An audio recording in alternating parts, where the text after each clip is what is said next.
परमाणु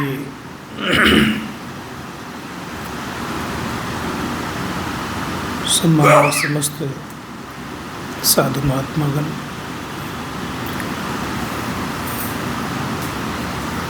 परमादरणीय साधक वृंद, संवेद समादरणीय सज्जन वृंद, आदरणीय माताओं तथा भक्तिमती बहनों,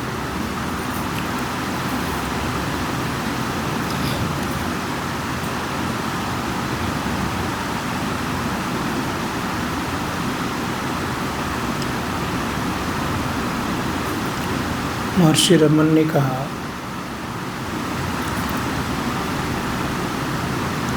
know your self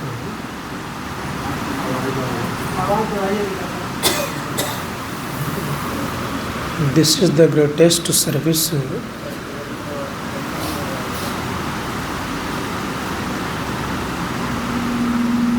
give to the world.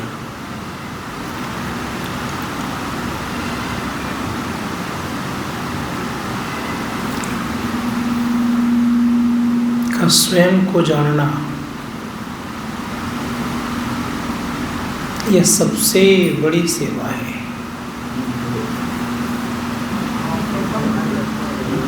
काला वाला माइक का कम कर देंगे ना तो ठीक हो जाएगा। मास्टर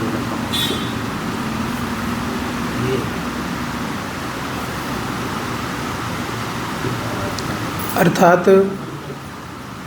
स्वयं को जानते हैं तो सबसे बड़ी सेवा कहलाती है। तभी आप वर्ल्ड को अर्थात संसार कुछ दे सकते हैं। रहेगा तब न दीजिएगा। तो स्वयं को जानने में सब कुछ मिलता है। महर्षि रमन कह रहे हैं, मैं नहीं कह रहा हूँ, का स्वयं को जानना ये सबसे बड़ी सेवा है। इसी को गुरु नानक देव जी महाराज ने कहा, ऐसी सेवा सेवको करे जिसका ज्योतिषु आगे धरे।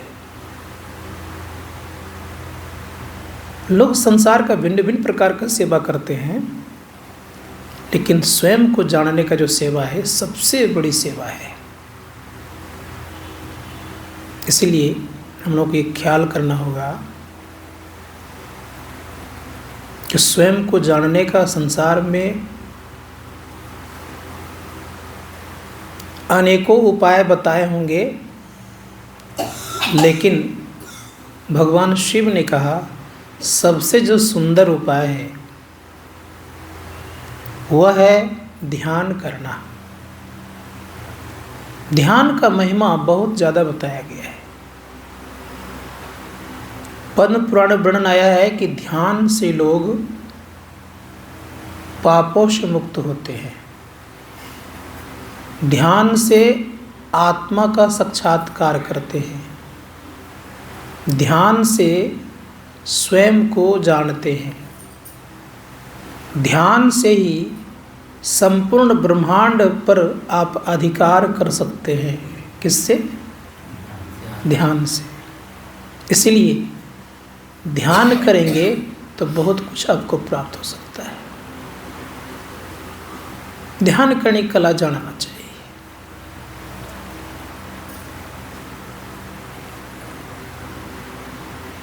संत चरणदास जी महाराज कहते हैं कि ध्यानी जो होते हैं वो कैसे होते हैं? तो उन्होंने कहा, ध्यानी को ऐसा चाहिए, वे सुने अनहद, आप अनाहत होइए, वासना सब भुने। जिनकी वासना चली गई है, अर्थात भुनना मतलब जल गई है, तो कैसे जलेगी? का ध्यानी को ऐसा चाहिए, वो सुने अनहद, आप अनाहत होइए, वासना सब भुने। अनाहत समझते हैं? महर्षि परम महाराज कहते हैं, अनहद अनाहत परसावे सतपद, पहुँची जहाँ पुनि भव नहीं हुई। इसीलिए प्रयास करना होगा यह कि सबसे ऊंचे क्लास में बैठे हुए हैं। अब कोई व्यक्ति हो डायरेक्ट एमए में अगर नाम लिखा लेगा तो क्या हालत होगी उसकी। संत मत वाले प्राय एमए में ही नाम लिखाते हैं, प्रथम क्लास से शुरू करते कुछ नहीं है, करते हैं शुरू से ही डायरेक्ट एडमिशन कहाँ होता है।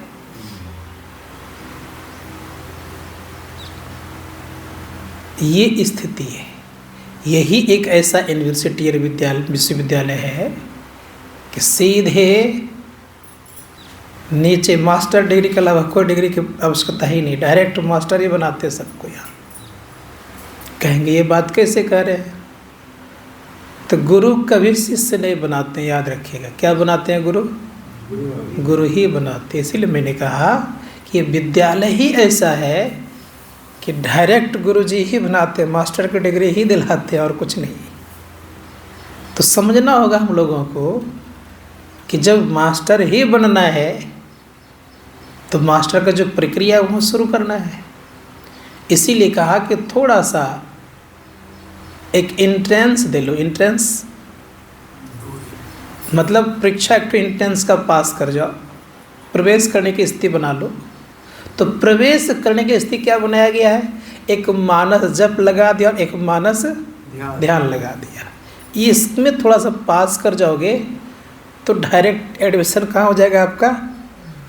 संत महात्मागण कहते हैं कि इसमें पास करने के लिए मंत्र को जपना चाहिए। लगभग लोग जपते हैं। संत महात्मागण कहते कि जपते जपते जब मन एकाग्र हो जाए तो उसी में लगे नहीं रहना है। दूसरी क्रिया क्या है? मानस ध्यान की। अगर मन एकाग्र हो जाए तो मानस ध्यान की तरफ ख्याल करिए। मानस ध्यान अगर ठीक ठीक समझ में आ जाए, हो तो दूर की बात रही, ठीक ठीक समझ में आ जाए तो मन ही मन प्रणाम करके आगे क्रिया करनी है। वो कौन सी क्रिया है? दृष्टि योग, से बिंदु ध्यान कहते हैं। बिंदु ध्यान करते करते अगर मन टिक जाए, दृष्टि टिकने लग जाए, कुछ समझ में आने लग जाए, तब साधकों को शब्द अभ्यास करना चाहिए। इसीलिए मैं कहना चाह रहा था कि मंत्र को जपिए। अधिकांशतः जप में मन लगाएंगे तो मानस ध्यान होगा, और मानस ध्यान जिनका बनेगा उनकी दृष्टि भी टिकेगी। इसलिए हमारे गुरु महाराज कहते हैं,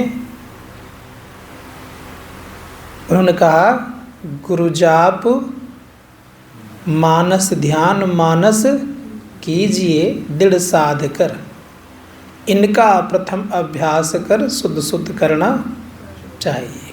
ये शुद्ध शुद्ध कर लीजिए। दोनों क्रियाएं अगर शुद्ध शुद्ध कर लिए तब क्या कर सकते हैं? तब कहते कर दृष्टि और ध्वनि योग साधन।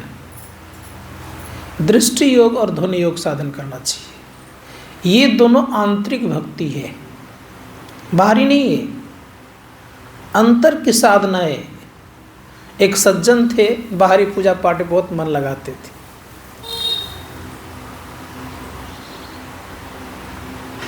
तो संत मत के बहुत सारे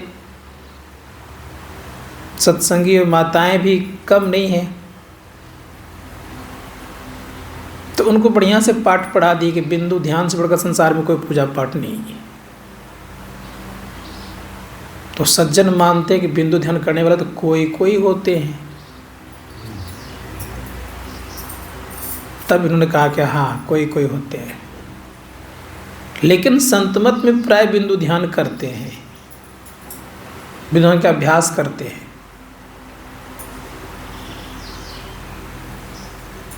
तो विचार करके देख सकते हैं कि एक सत्संगी को भी मन में दृढ़ता है कि हम जो साधना कर रहे हैं एक कोई साधारण साधना नहीं है। उसके इर्द गिर्द भी अगर पहुँचते हैं हम तो सबसे बड़ा कार्य करते हैं। इसलिए कहा मुहूर्तमपि, अर्थात थोड़ा देर भी अगर आप नसागर में ठहरते हैं तो आपका स्थिति अच्छी होती है, आप आगे बढ़ जाते हैं। तो हम लोग को ख्याल करना चाहिए, क्या करना चाहिए? तो नसागर में ठहरने वाला विचार करना चाहिए। और जब नसागर में ठहरने का विचार करेंगे, उसका चिंतन भी करेंगे मात्र, तो बहुत लाभ होगा। चिंतन मात्र से भी आपका कल्याण, मतलब चिंतन मतलब ठहरना। याद रखिए, ऐसा नहीं क्या कहते हैं कि चिंतन कर रहे हैं चिंता कर रहे हैं, सो नहीं। चिंतन और चिंता में फर्क है, दोनों अलग अलग चीज़ है। ये समझे चिंता कर रहे हैं तो हो गया काम, चिंतन और चिंता में दोनों में फर्क है। इसलिए मनोयोग पूर्वक क्या करना? चिंतन करना चाहिए। चिंतन से तात्पर्य है कि उस स्थान पर लगे रहना चाहिए।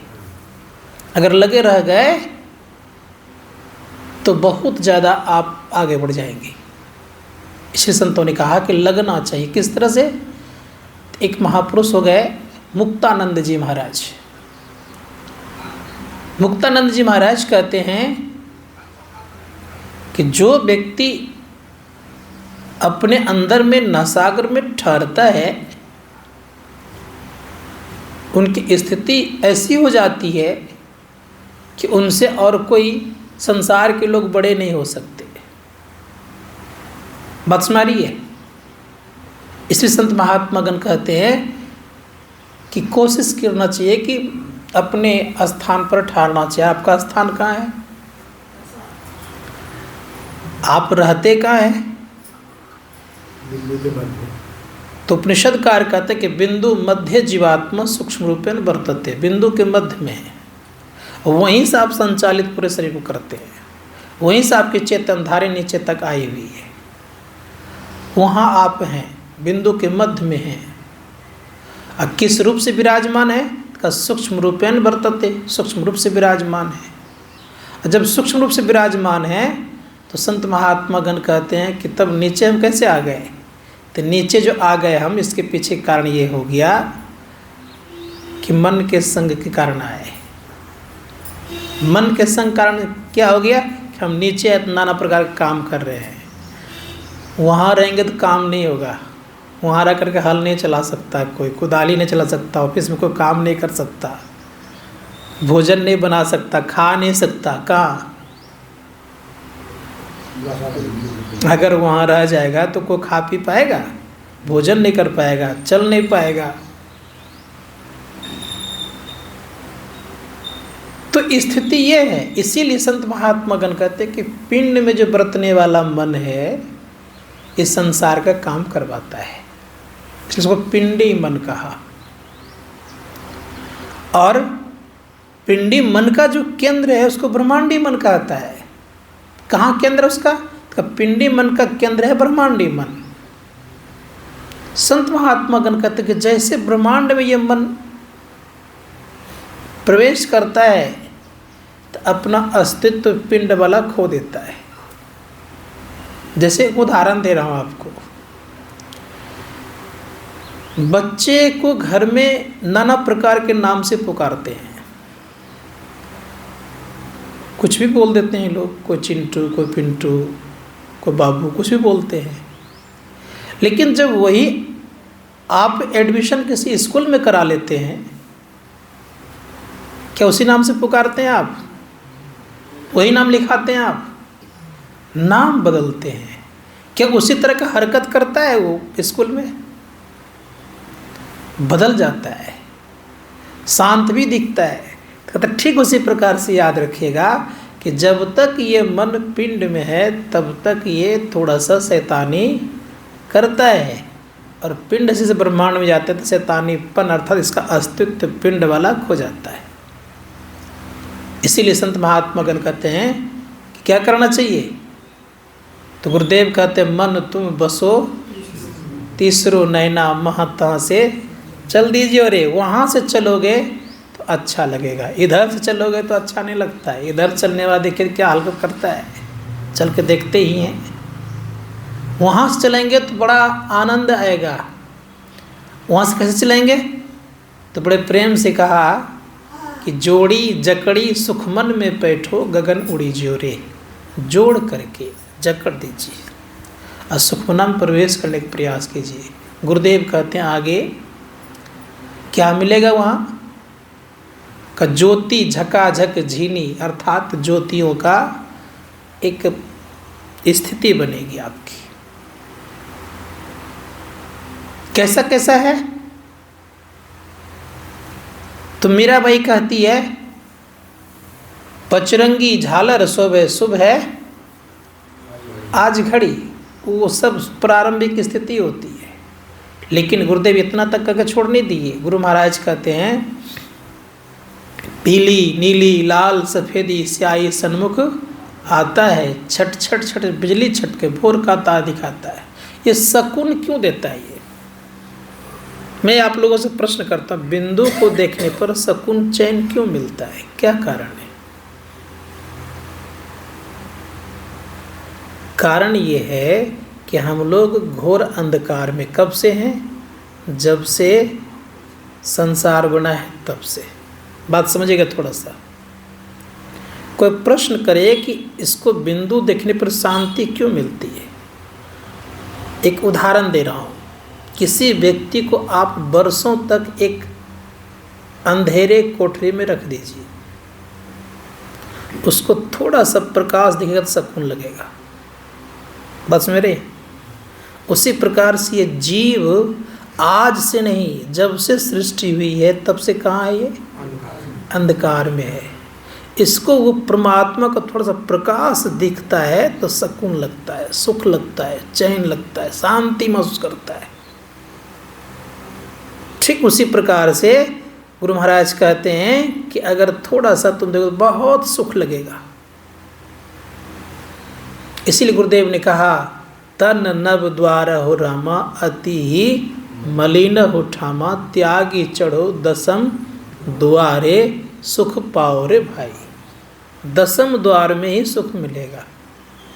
कैसा सुख है? तो गुरुदेव कहते हैं कि चलत पंथ सुख होत महा है।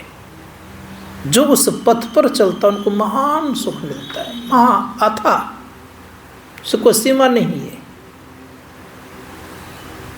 इसी को बड़े सुंदर शब्दों में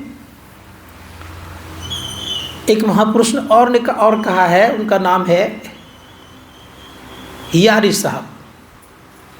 संत यारी साहब कहते हैं जो कोई निर्गुण चुंदरी पहरे, निर्गुण चुंदरी जो पहने, तो जो कोई निर्गुण चुंदरी पहनेंगे तो यारी साहब कह रहे हैं आपा को बिसर करके स्वयं को राह पकड़ लेते हैं। ऐसे उसके अर्थ हुआ। कह रहे कि आपा को बिसर करके स्वयं की राह को पकड़ लेते हैं और क्या मिलता है? का आनंद ही आनंद भरो है, अर्थात आनंद ही आनंद केवल है। उसमें ना लेस मात्र भी आनंद नहीं है, एकदम केवल आनंद ही आनंद है। लेस मात्र भी उसमें दुख नहीं है। और पाठ में भी शायद आप लोगों ने किए होंगे आज, जो कोई निर्गुण दर्शन पावे, पाठ हुआ है। प्रथमे सुरति जमावे तिल पर मूल मंत्र गही लावे। कहा कि निर्गुण दर्शन कर। निर्गुण मतलब निर्गुण दर्शन से तात्पर्य इसमें कोई गुण नहीं है, न रजोगुण है, न सतोगुण है, न तमोगुण, कोई गुण नहीं है। तो कहा इसका दर्शन अगर को करना चाहते, इसका रास्ता बता रहे हैं कि प्रथमे सुरति जमावे तिल पर मूल मंत्र गही लावे। इसी को संत दयाल जी महाराज ने कहा सुन्नी सुन्न सुन्न के पारा, अगुण सगुण नहीं दोई, दादू जाने ना कोई। उस शून्य के परे है, एक शून्य नहीं, तीन तीन शून्य है। अंधकार का शून्य, प्रकाश का शून्य है, शब्द का शून्य है, अगुण और सगुण भी नहीं है। अंड न पिंड, ब्रह्मांड न खंडा, सुरत सिंध समोई, दादू जाने न कोई। इसे संत महात्मा गण कहते, इसकी बड़ी आवश्यकता है। भगवान श्री कृष्ण इसी जगह बड़े सुंदर शब्दों का प्रयोग करते हैं कि जो अंड पिंड खंड कुछ नहीं है, तो उनके संबंध में कहते हैं कि वो कैसा है, तो वो कहते हैं कि ऐसी स्थिति उसकी है कि वो सदैव शाश्वत बना रहता है, वो अविनाशी है। इसी को फारसी धर्म वाले ने बड़ा सुंदर शब्द कहा, अहुर मज्द कहा उन्होंने। इसका अर्थ बड़ा सुंदर होता है, कभी व्याख्या कर दूंगा। अहुर मज्द, लास्ट उसका पॉइंट तो सर्वशक्तिमान ऑलमाइटी गॉड। एक ईश्वरवादी को मानता है, वो एक ईश्वर है, एक ईश्वर को उपासक। उसमें एक विशेषता ये दी गई है, तो सबसे अधिक दान को प्राथमिकता दी है। अपने शरीर का दाह संस्कार आग लगा के नहीं करते, गाड़ता भी नहीं है। ऐसे जगह गाड़ता है कि चील गिद्ध इत्यादि उसको खाए। फारसी शरीर को भी दान, छत पर दे देता है, ऊंचे चोटी पर दे देता है, ऊंचाई पर दे देता है। हाँ, रतन टाटा को सही किया गया था। इतना वो लोग दान के प्रति भाव रखते हैं। लेकिन उनका क्या है विशेषता, उसमें एक बात बड़ी अच्छी कही गई है कि सबसे उसका मूल चीज़ है उसका है ईमानदारी और व्यवहार। का व्यवहारिक बड़े अच्छे होते हैं वो लोग, फारसी लोग व्यवहारिक और ईमानदार। दूसरे को उत्थान करने के लिए, उठाने के लिए वो तत्पर होते हैं। और एक विशेषता क्या होती है कि भाईचारा निभाना वो जानते हैं। ईसाई वाला वैसा नहीं करेंगे, लेकिन वो करते हैं वैसा। उनमें एक विशेष गुण है। तो मैं ये कहना चाह रहा था, उसमें प्रकाश की बात। उनका रास्ता कैसा है, तो उनका रास्ता उसका प्रकाश वाला और शब्द वाला। और यही बात आपका ईसा मसीह भी कहते हैं कि in the beginning was the word word was God, God was word. आरंभ में शब्द था, शब्द ईश्वर के साथ था, ईश्वर ही शब्द था। ये ईसा मसीह भी कहते हैं, और वो भी वही बात कहते हैं कि मेरा रास्ता कैसा है, प्रकाश और शब्द का। प्रकाश बहुत फोकस देते हैं वो, ज़्यादा बहुत ज़्यादा प्रकाश की तरफ उनका आकर्षण होता है। और एक बात उसमें क्या है, फारसी धर्म में कर्मकांड और क्रियाकांड नहीं है। समझ गए, कर्मकांड भी नहीं है और क्रियाकांड भी नहीं है। अब सोच, जिसमें ये दो चीज नहीं था, आज एक ही देश है लेकिन सबसे श्रेष्ठ भी है और सबसे शक्तिशाली भी है। कारण क्या है इसके पीछे? कारण यह है क्रियाकांड और कर्मकांड परेशान करता है, याद रखिएगा। बोले मैं बोल देता हूँ, बोलना नहीं चाहिए इस मंच से, लेकिन बता रहा हूँ। कर्मकांड सबको परेशान करता है, स्वीकार करें या ना करें, लेकिन मैं बताता हूँ आपको, ये बहुत ज़्यादा परेशान करता है। इसीलिए संत महात्मा गणों ने कभी क्रियाकांड कर्मकांड को स्वीकार नहीं किया। देख लीजिए, किसी महात्मा को ले लीजिए, जितने संत बने हैं किन्हीं के पास कर्मकांड है किन्हीं के पास? कोई नहीं बोलेंगे, किन्हीं के पास कर्मकांड नहीं है। मन में अगर कैसे करेंगे? भगवान बुद्ध को लीजिए, कोई कर्मकांड, महावीर कोई कर्मकांड है किन्हीं के पास? किन्हीं के पास कोई कर्मकांड नहीं है। क्या उन्होंने लिया? उन एक विशेषता रखी कि मुझे अपने आप को जानना है, और अपने आप को जानने के लिए कोई बाहरी आडंबर की आवश्यकता नहीं है। वो किसी में नहीं फंसे आयन तक। गुरु महाराज को जो कुछ लेके चले, पूजा की थाली, मूर्ति या और कुछ शंख वगैरह कुछ लेके चले,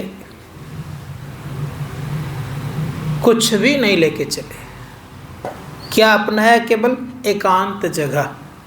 और यही लगभग संतों ने अपनाया है। बात में आ रही है कि मेरी कि नहीं आ रही है? तो जब कुछ लेके चलेंगे, क्योंकि सबका परित्याग करना है हमें, तो लेके चलेंगे तो फिर त्याग क्या करिएगा? हमें मन को भी छोड़ना है, बुद्धि को छोड़ना है, चित्त को छोड़ना, अहंकार को छोड़ना है, तो लेना क्या है भाई? किसके लिए कर्म कांड करें हम? इसीलिए आपके रामचरितमानस में गुरु महाराज व्याख्या किए हैं, जितने कर्म उतने धर्म। याद रखिएगा, जितने आपके कर्म बनते उतने धर्म भी बनते हैं। इसीलिए उन्होंने कहा सभी धर्मों को त्यागो, सर्वधर्मान परित्यज्य माम एकम शरणम व्रजा। भगवान श्री कृष्ण करे सारे धर्मों को छोड़ो। कौन कौन धर्म है भाई? का आँख का धर्म को छोड़ो, कान के धर्म को छोड़ो, नाक के धर्म को भी छोड़ो, जिह्वा के धर्म को भी छोड़ो, और त्वचा के धर्म को भी छोड़ो। ये पंच विषय है। इन पंच विषयों के द्वारा ही तुम्हारा पतन हुआ करता है। इसीलिए संत महात्मागण कहते हैं इन धर्मों को छोड़ो, तब तुम अकेले होकर के मेरे शरण में आओ। तुम्हारा जो निज धर्म उसको अपनाओ। निज धर्म क्या है? निज धर्म है, मैंने कहा था एक दिन, शायद सुनाया भी होगा,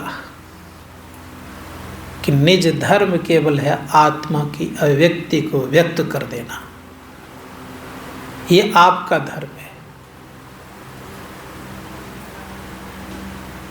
और इस धर्म को जो स्वीकार कर लेता, जान लेता है, वो सब में समा जाता है। इसलिए गुरुदेव क्या कहते हैं कि निज धर्म के आधार पर ही अपने को तुम जान सा, दूसरा कोई उपाय नहीं है। इंद्रियों के धर्म से परमात्मा को जान सकते आप? नहीं जान सकते। स्वयं के धर्म पर चलेंगे तभी अपने आप को जान सकेंगे। स्वयं का धर्म हिंदू धर्म नहीं है भाई, इस्लाम धर्म नहीं है, ईसाई धर्म नहीं है।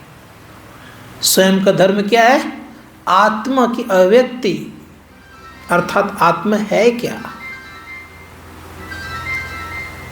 वो निर्लेप है, तो निर्लेप निराकार है, तो निर्लेप निरंजन है। तुझे मैं कैसे मनाऊं?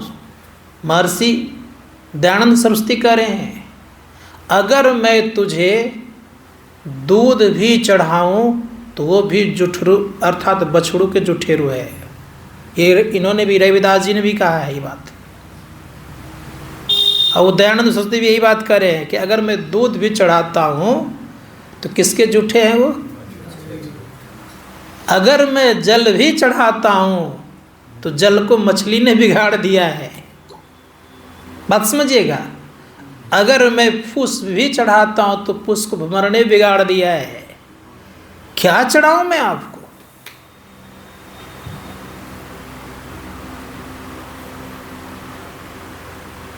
संत महात्मागण कहते हैं कि कुछ भी चढ़ाने के लिए शुद्ध नहीं है। हम लोग शुद्ध शुद्ध बात करते हैं ना, बताइए क्या चीज़ शुद्ध है?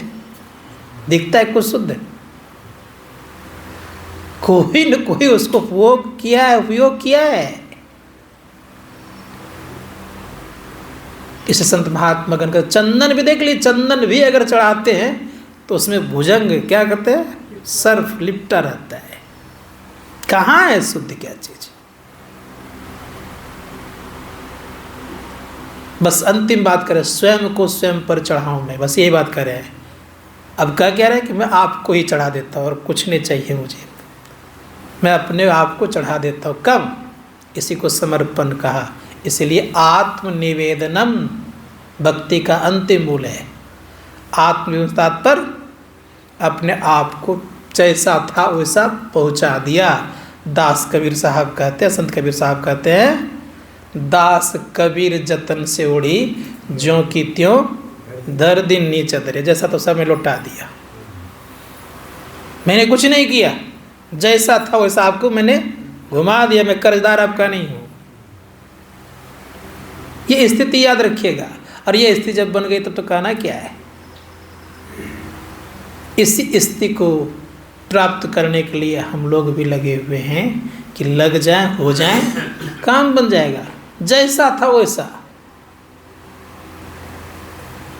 आइंदा कोई वस्तु को जैसा तो रख सकते हैं। भगवान बुद्ध को जब अम्रपाली मिली तो इनके रूप लावण्य को देख करके अम्रपाली बड़े खुश हुई। अम्रपाली कहती है कि सिद्धार्थ तुम्हारे ये संसार में कोई नहीं मुझे मिले। कह क्या रहे हैं, बड़े बड़े महारथी मेरे आवास पर आने के लिए तरसते हैं, बिना ऑर्डर से मेरे आवास पर कोई एंट्री नहीं कर सकते, आ नहीं सकते, लेकिन मैं तुम्हें खुद निमंत्रण देती हूँ, आमंत्रण करती हूँ, क्योंकि मैं तुम्हारे पर आकर्षित हूँ।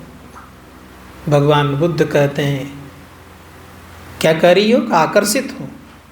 तब फिर अम्रपाली कहती है कि मैं आज़ाद हूँ।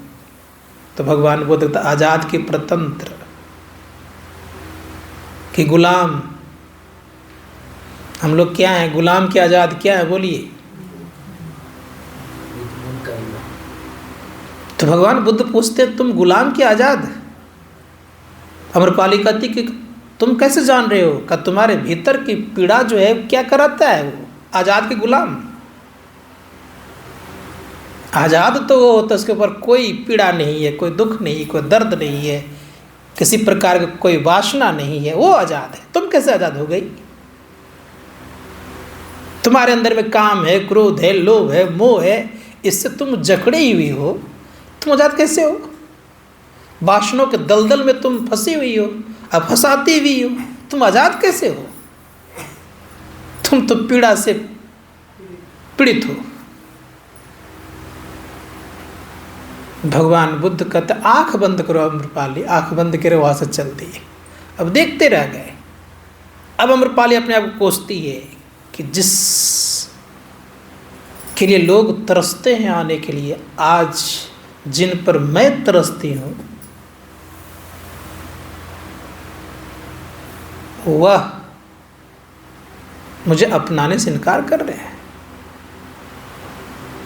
भगवान बुद्ध के एक भिक्षु भी यही बात को दर्शाते हुए कहते हैं कि शरीर की स्थिति बहुत गंभीर है, समझना पड़ेगा हम आपको। सब दिन एक तरह का रहने वाला नहीं है।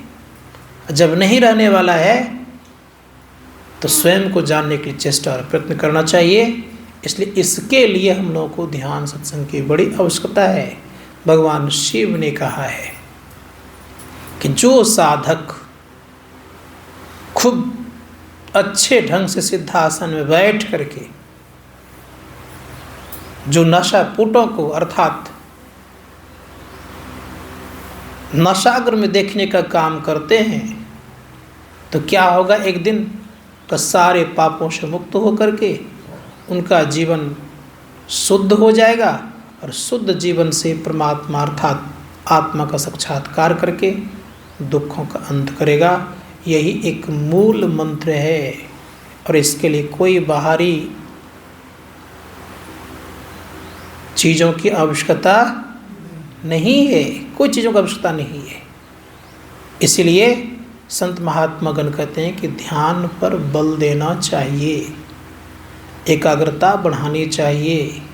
और जितना एकांत, उस दिन मैं बता रहा हूँ, जिस दिन हम आप उद्वेग नहीं हो जाएं, काम से, क्रोध से, लोभ से, मोह से उद्वेग अगर नहीं हो पा रहे हैं, मैं शांत स्थिति में हूँ, अवस्था ऐसी हो कि मुझे कोई परेशान भी करे तो हम परेशान नहीं हों, तो ये आपका होना चाहिए स्वभाव।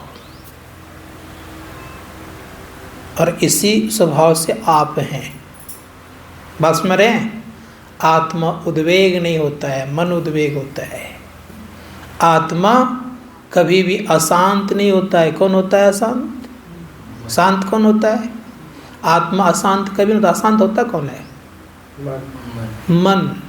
इसलिए मन को नियंत्रण जिस दिन कर लेंगे उसी दिन आप परम सुख को प्राप्त कर लेंगे। जब तक मन नियंत्रण नहीं, तब तक कुछ भी आप हैं तो कहाँ है 0 बट्टा सन्नाटा, याद रखिएगा। बात समझ रहे मेरी बात को?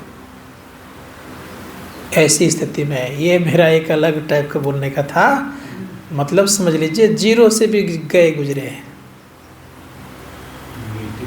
हाँ, माइनस भी चले जाए तो कोई दिक्कत नहीं है। ये स्थिति को प्राप्त करने का प्रयास कर लीजिए। तो इसलिए रोज अभ्यास कीजिए, रात में जग करके। दिन में तो हो ही, रात में जग करके करिए। नींद पर अपना अधिकार करने का प्रयास और प्रयत्न कीजिए। नींद पर अधिकार हो जाएगा।